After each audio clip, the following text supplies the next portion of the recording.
নাবালিকাকে যৌন হেনস্থার মামলায় জামিন পেলেন বিকাশ মিশ্র। কয়লা পাচার মামলাতে অন্যতম অভিযুক্ত এই বিকাশ মিশ্র। জামিনের আবেদন মঞ্জুর করল বিচারপতি অরিজিৎ বন্দ্যোপাধ্যায়ের ডিভিশন বেঞ্চ। কালীঘাট থানায় দায়ের হওয়া মামলায় জামিনের আবেদন মঞ্জুর কলকাতা হাইকোর্টে। গত নভেম্বর মাসে বিকাশ মিশ্রকে গ্রেপ্তার করে পুলিশ। আপাতত কালীঘাট থানা এলাকায় ঢুকতে পারবেন না বিকাশ।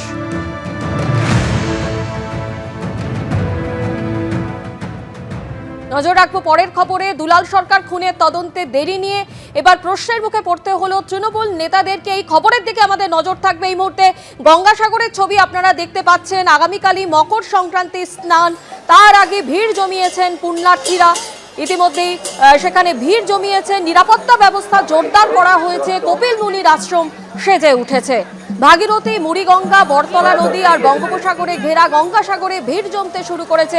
ভিন রাজ্য থেকেও এসে পৌঁছেছেন পুণ্যার্থীরা।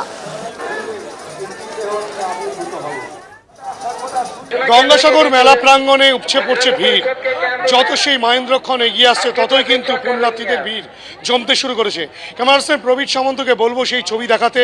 আমরা রয়েছি গঙ্গাসাগর মেলা প্রাঙ্গণের একেবারে 2 নম্বর ঘাটের কাছে, যেখানে কিন্তু আজ সকাল থেকেই যেটা দেখা যাচ্ছে, বহু দূর দূরান্ত থেকে আসা পুণ্যার্থী তারা কিন্তু আজ সকালে সেই স্নান সারছেন।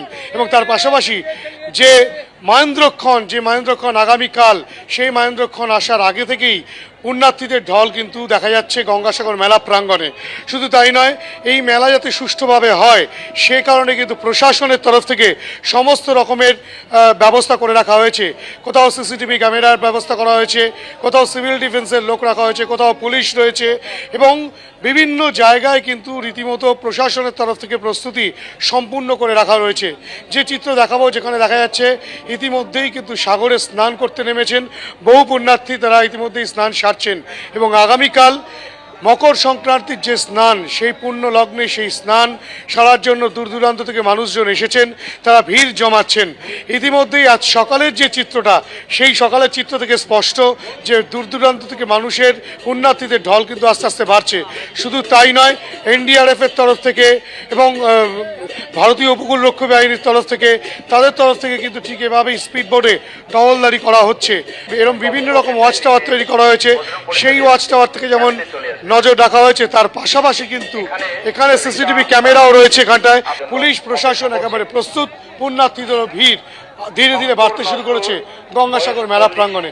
ক্যামেরা প্রবীর সামন্তের সঙ্গে হিন্দল দে, এবিপি আনন্দ, গঙ্গাসাগর।